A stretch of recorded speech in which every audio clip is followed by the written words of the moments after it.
Hey, good morning everyone. Thanks for coming. And this is Sujit name. I work for BMC Software as a lead automation engineer, and I'm also IBM champion for this year and OMB ambassador for last year and this year. Today I'm going to talk about the very famous topic nowadays. It is about observability. I'm going to give a kind of demonstration. It's not live demo, so I don't want to take that risk. So I'm kind of having some snapshot to detail out what I'm trying and how that works.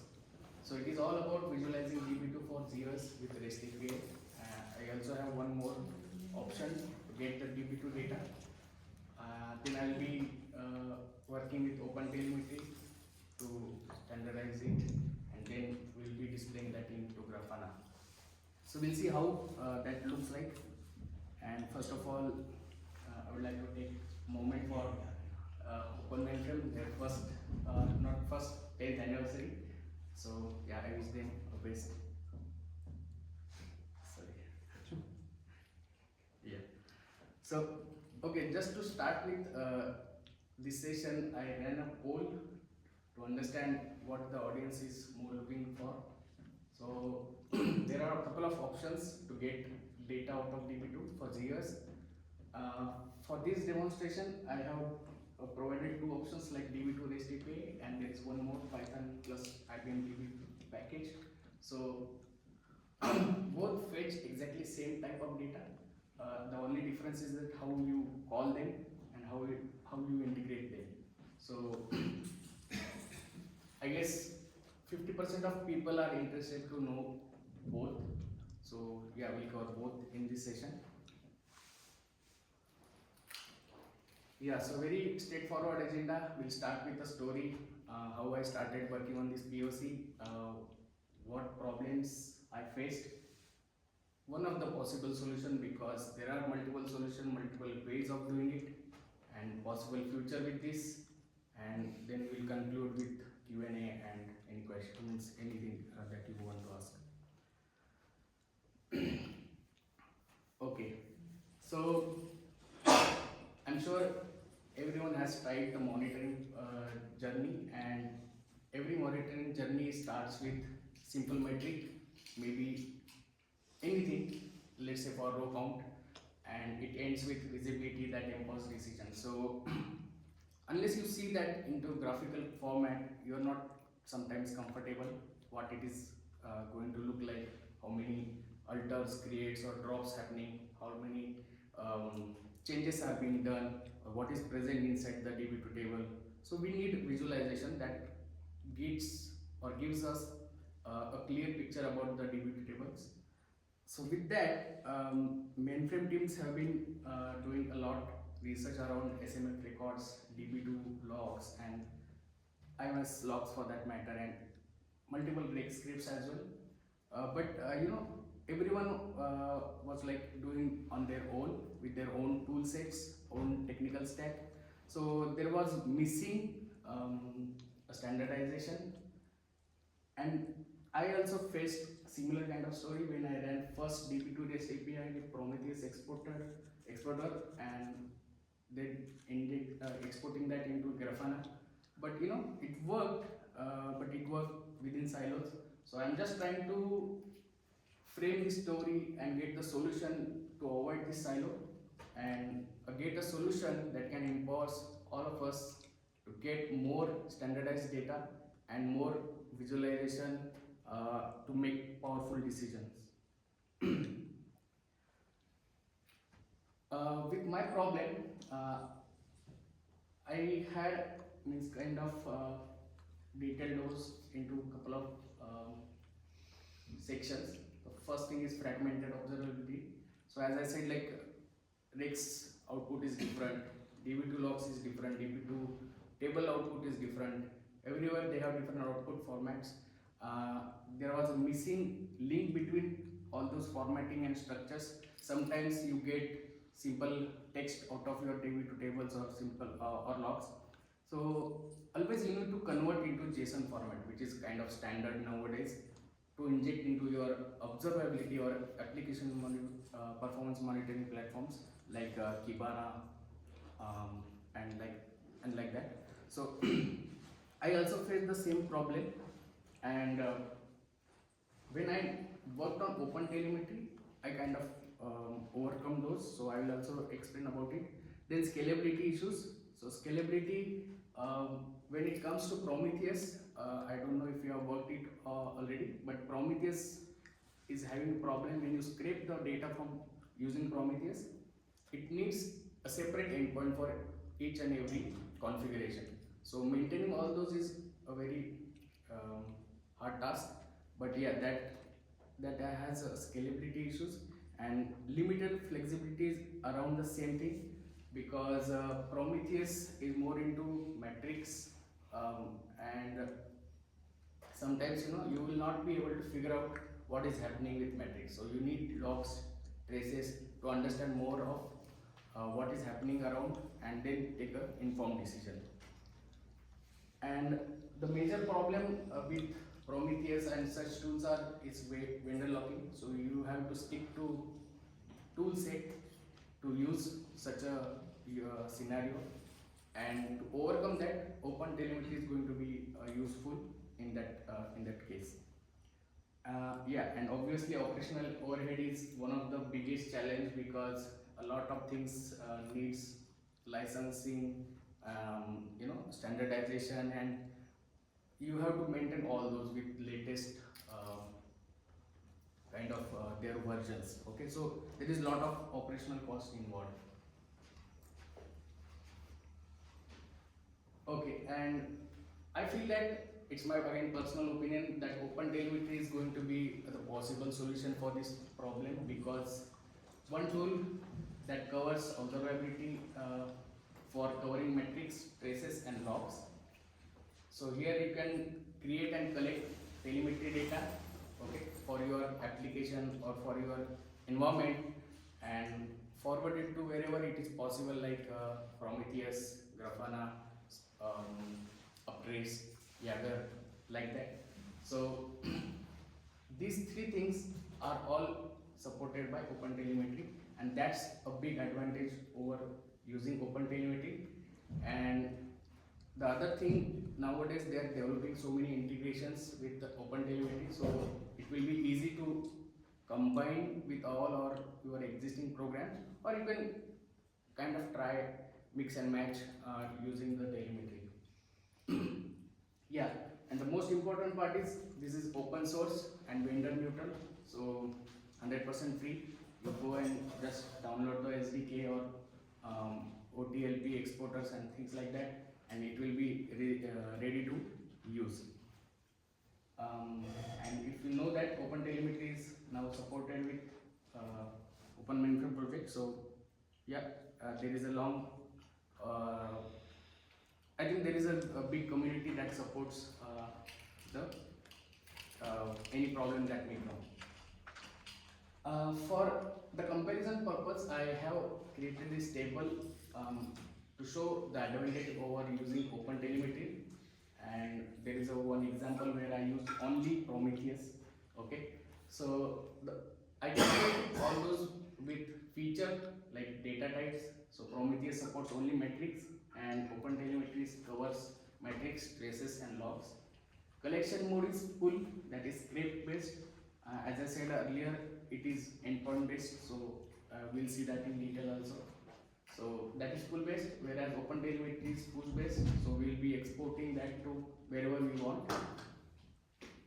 Then scalability, yeah, that's the problem per target endpoint. So we have to maintain all those endpoints and all those ports, because we don't have to conflict the port number, so it is difficult to maintain those. Whereas OpenTelemetry is more of centralized collector. Then vendor flexibility, here we are tied to Prometheus only, whereas here it is backend agnostic, Uptrace, Grafana, and Datadog. Even for that matter, Kibana is also helpful in this visualization. Then mainframe integration. Nowadays, it is very common that everyone needs mainframe data onto Prometheus and then to cover Kibana and everywhere basically. But that all things are happening with manual exporters. There are some products out there which do this automatic exporters as well, but they are paid. But for now, we are talking just about what is openly available. Okay. So here in OpenTelemetry, is native SDK integration available. So that is helpful when you use your Python, Java, or similar kind of programming language of your choice, and it will be easy integration for your programmers. The last point is about future proof. It has limited control over the standardization of the data, whereas OpenTelemetry gives you more edge towards maintaining standards. Like most standard format nowadays is being used is JSON. So yeah, so OpenTelemetry is, I will show you how that is useful, and probably we can think about it. So yeah, so coming down to how this has happened and how I got this working. Okay, so for DB2 for zeros, you can see that there are two approaches. One is REST API, another one is Python plus IBM DB. Both will give same data because we are querying same table. Okay, so there is no data difference. The only difference is the speed, the purpose, and we will see that also in detail. Then with ODBC and HTTPS connection, or Python script will fetch DB2 data via SQL that will export JSON.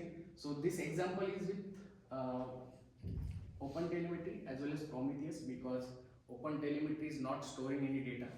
So we definitely need matrix data to be stored somewhere. So Prometheus is our guy here, which is it is kind of storing the data, because it receives data from multiple resources and you need to store it if you want to display it somewhere. So here we are using Grafana. So Grafana has multiple options to showcase. So one is traces, which will do DB2 query performance, and for that matter row counts. Metrics will give row counts, latency and success or failure, and logs will give query life cycle and error messages that may come out of your API call or something like that. So this is a standard structure to get the data from DB2 to Grafana using OpenTelemetry as well as Prometheus. So we'll see more into detail.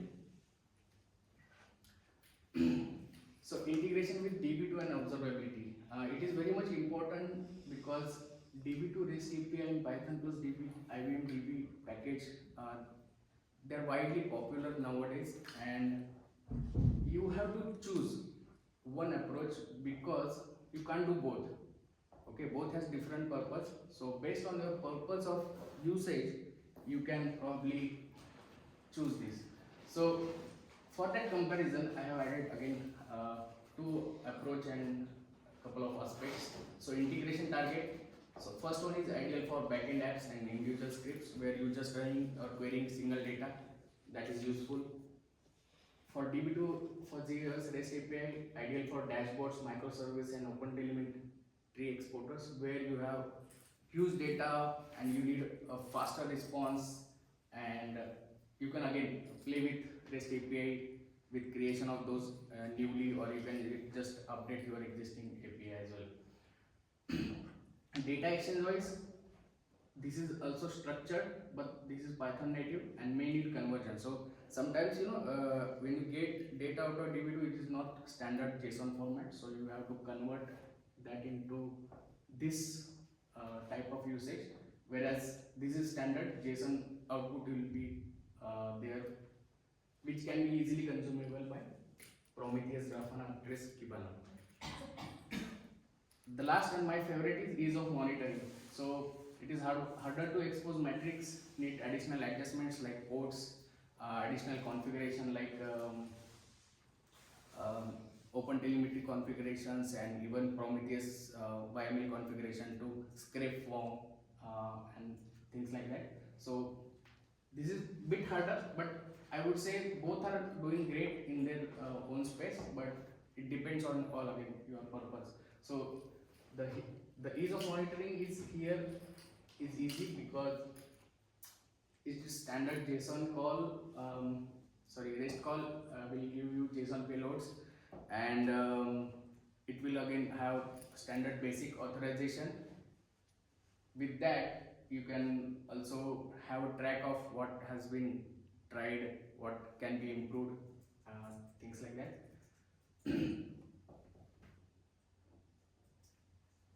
So yeah, here is the output. I would like to display about DB2 REST API. So here you can see that the Postman tool, I'm just posting one of the requests to get impact report, which is just a DB2 table to get how many creates, drops, create alters are there in the table. So with that invoke API, invoke request, you can see that the row is highlighted having so many details. I'm just comparing this specific row with the other approach. So I just highlighted that.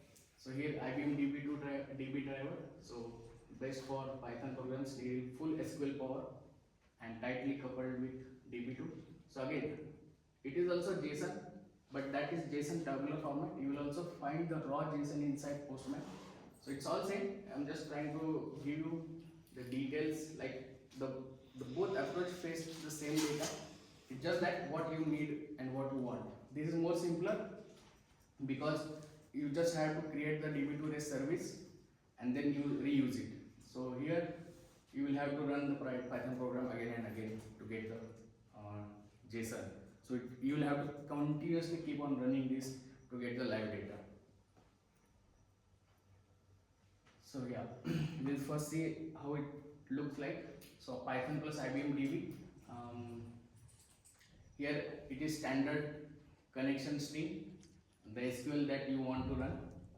Again, it is not good SQL, but I'm just trying to understand what is the row count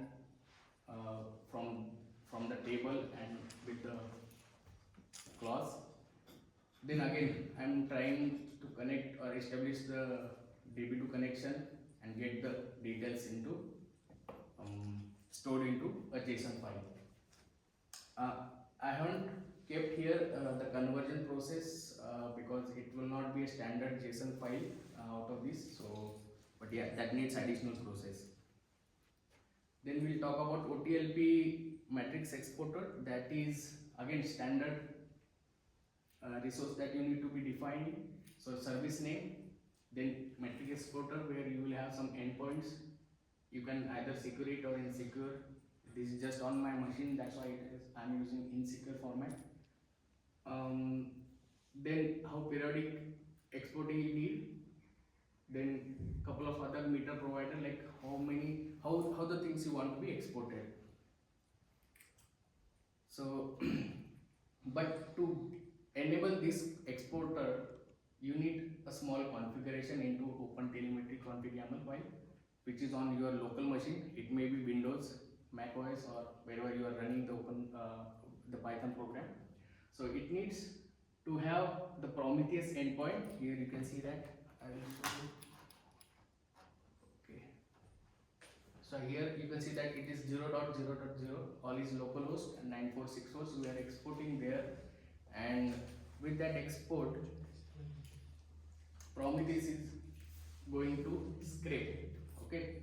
So after this export happens, Prometheus is going to scrape and store and cache that DB2 matrix. So here in this demo, I'm just capturing matrix data, which is DB2 table details. Okay, I'm not doing much in detail. A quick question, Sujit. Yeah. Do you have to download anything for the OpenTelemetry? Yes, we need a Windows-based configurator to be downloaded first, and then this will be downloaded. So I will give you link. Actually, I have at the end. So that will have. If you are running from Windows, you just need to download those. You don't need to install. You just need to it just need to be run with config YAML file. Okay, and that config YAML file is this. So you need to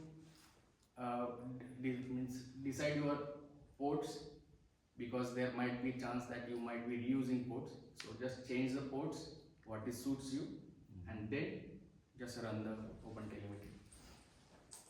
Similar thing for Prometheus.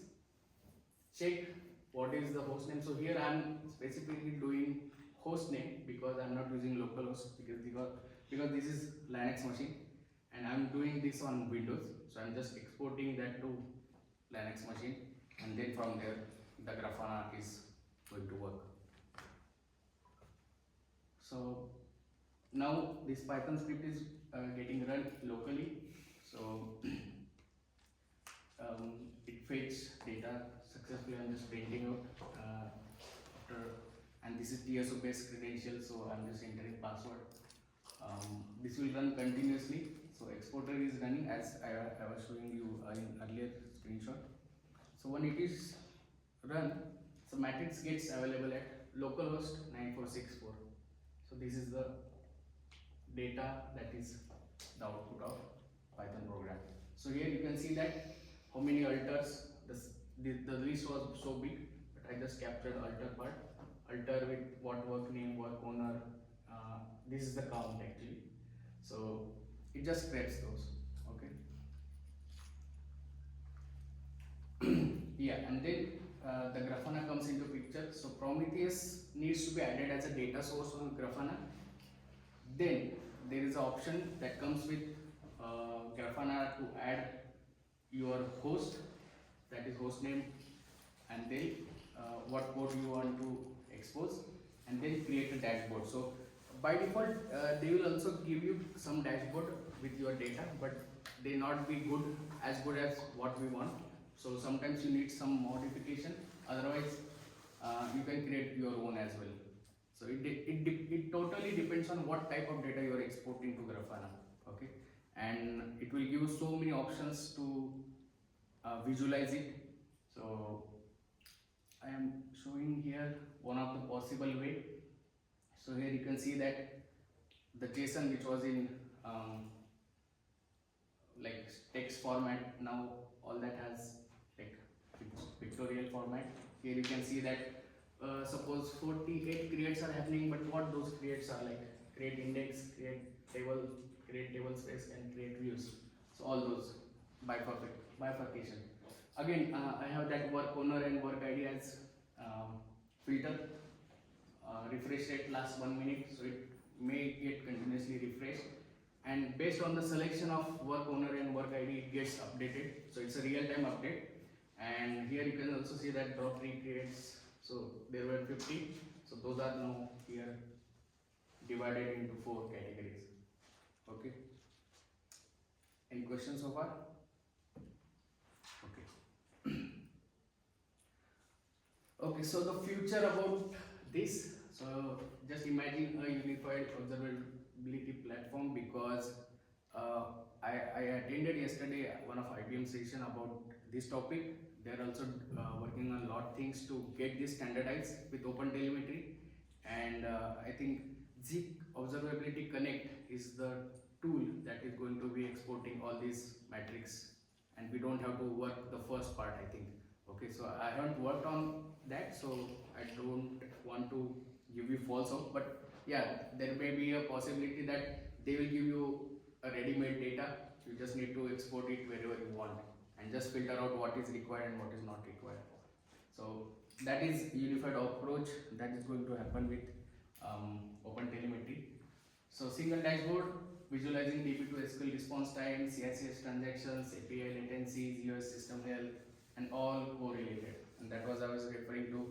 Once we get SMF records, DB2 logs, metrics, traces of your REST API, whether it was success, fail, whatever, everything will be correlated, and it will be available on your with observability platform.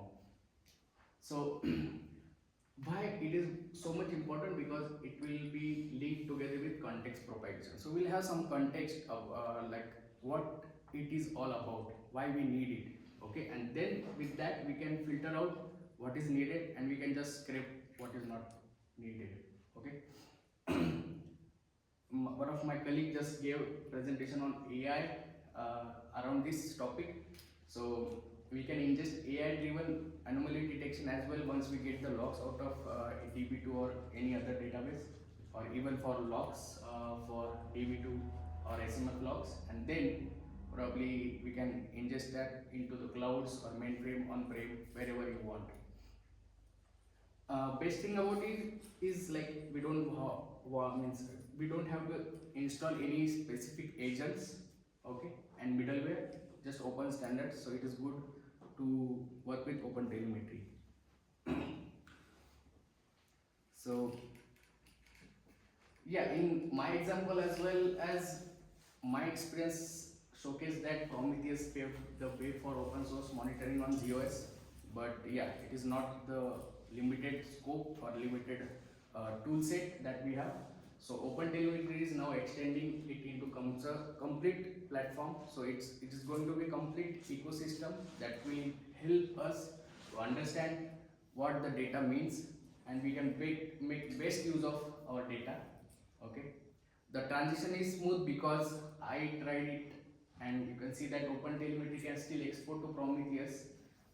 And in our example, I also use Prometheus because it is to store the data. Okay, so Hotel is exporting, Prometheus is storing, and then we are visualizing into the Grafana. Okay.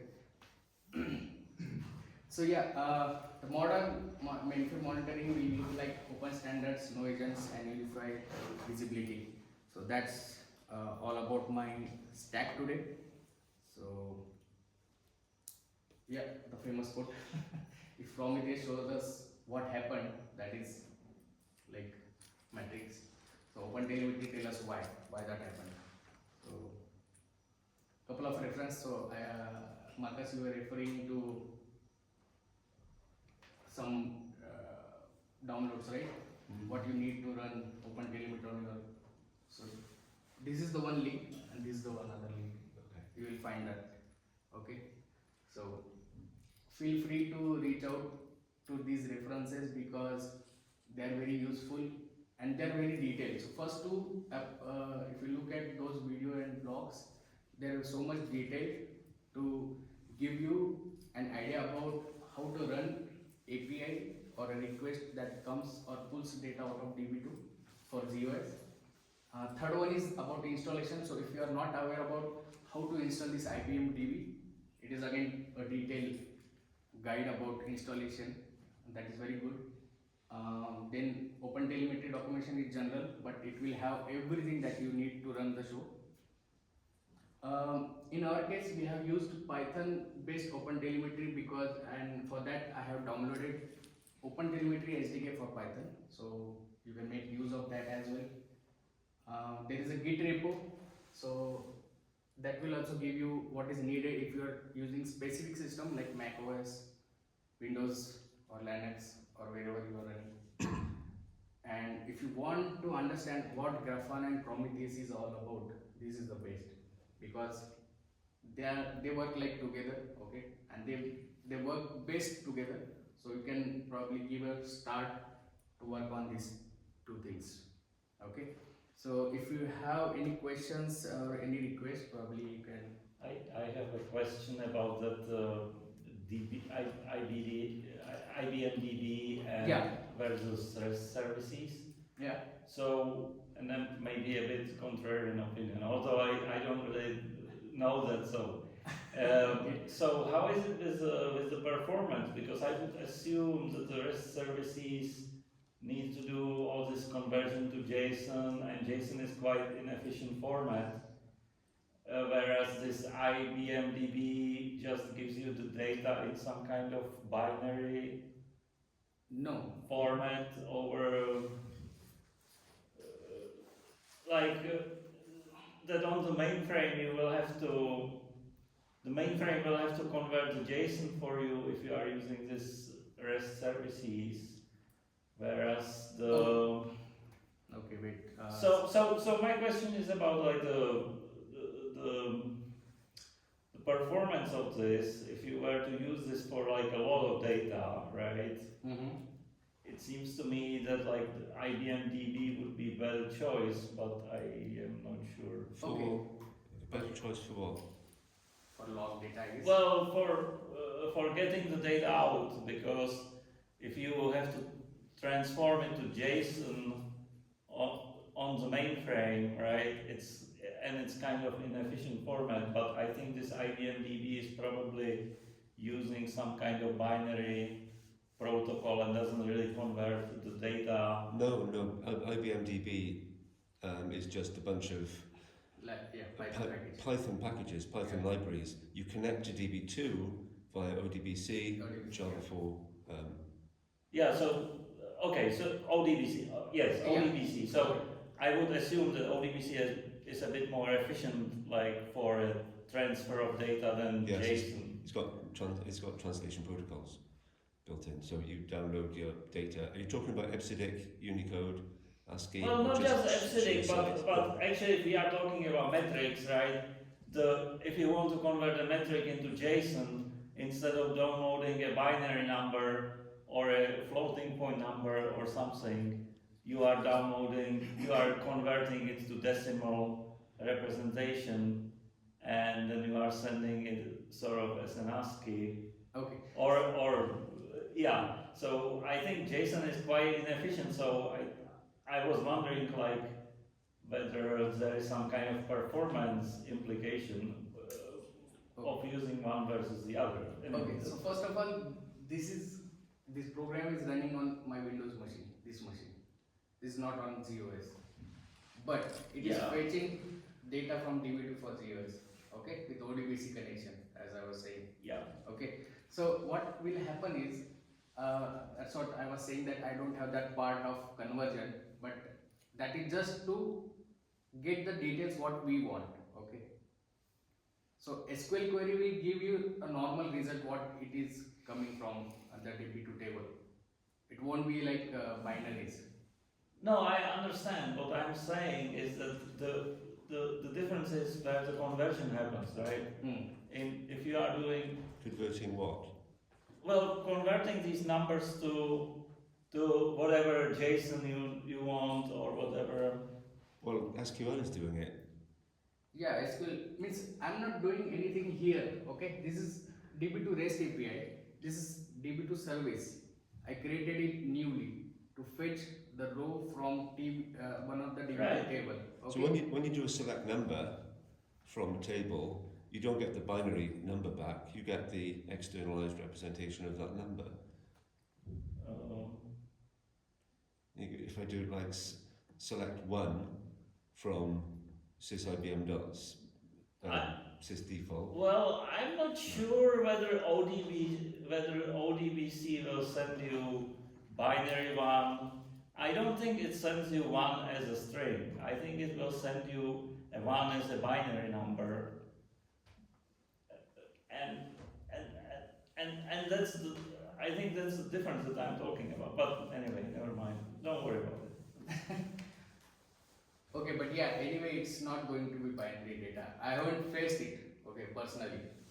No, but my point is, you convert this binary data on the client, right? If you are doing this ODBC, because ODBC will convert it on the client, you convert it to the sort of JSON. But when you are doing this through the API, I feel like the DB2 on the mainframe or on ZOS will do the conversion. So this is the only conversion that I'm doing. No, actually, the library that he is using, IBM_DB, that have all of those conversion metrics. Yeah. So it converts. Right. But that's what I'm saying, right? That you're converting on client with IBM DB. I think you're converting on client. Yeah. Whereas with REST API, you're converting it on the ZOS, right? And you want to sort of avoid converting it on ZOS because why, right? Client has a lot of compute for free, so.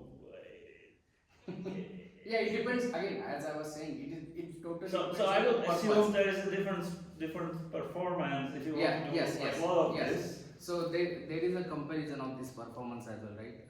Like it depends on what suits you. Okay, one second.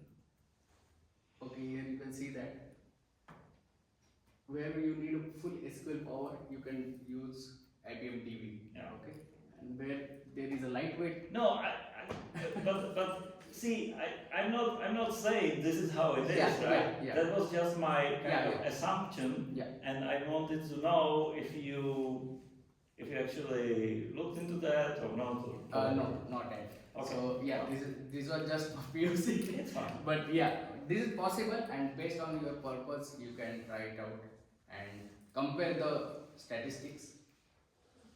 Okay, so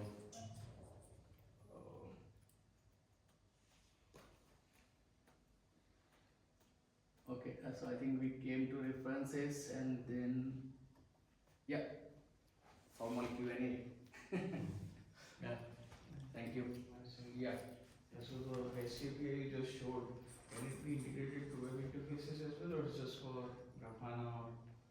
Okay, so it can be done with web interfaces, but you will have to again do a lot of things work. Yeah, I'm looking out for opportunity to get it added with command center for DB2. Yes, it can be done. So it all about what you have as a input data. So based on input data, if you can create metrics, nice visualization like pie chart, bar chart, or whatever, so it is possible. Okay. They are giving it ready-made. You just need to ingest the data. I think it all depends what customer has. If they already have it and putting it in a, then I mean putting in a product is probably not a good use of our time. But if they don't, I mean that is something which market you need to figure it out. Our customers out of 100, whether 50 would have Grafana or 5. Then you take a Yeah, sometimes they have Kibana as well. So correct, right? Yeah, So many of them now. So it depends on cost factor as well. Like there are some few are like open source, few are licensed. So it totally depends how the strategy works for them. Is Kibana licensed? Now they have made it free, but if you need support, they are licensed. Okay. And how about Elasticsearch? Yeah, they are all part of same thing. Elastic's Yeah, stack. yeah, ELK, stack, yeah. I just approved a PO for Elasticsearch and it is expensive. So yeah, Elasticsearch is now they made free, but yeah, so support is chargeable. Okay. Yeah, but we can save on the interface charge. We can build our own customized interfaces. Yes, we can. It needs a lot of development. Yeah. Because every data is different to handle. So DB2 table data is different, logs data is different, SMS records, Lex outputs are different, so many things. So you'll have to pick and choose what As data. per the case. Use cases. Okay, so just provide your candid feedback on this link and let me know what is your output. Probably you can reach out to me again and probably we'll have again a healthy discussion about what is your opinion, what is my opinion. From where you got this sticker? Yeah, Yeah, I see it on every slide. yeah, this is kind of fun to add it on my See, PPT. Doesn't represent you. This is me, cartoon. So yeah, cheers. Thank you.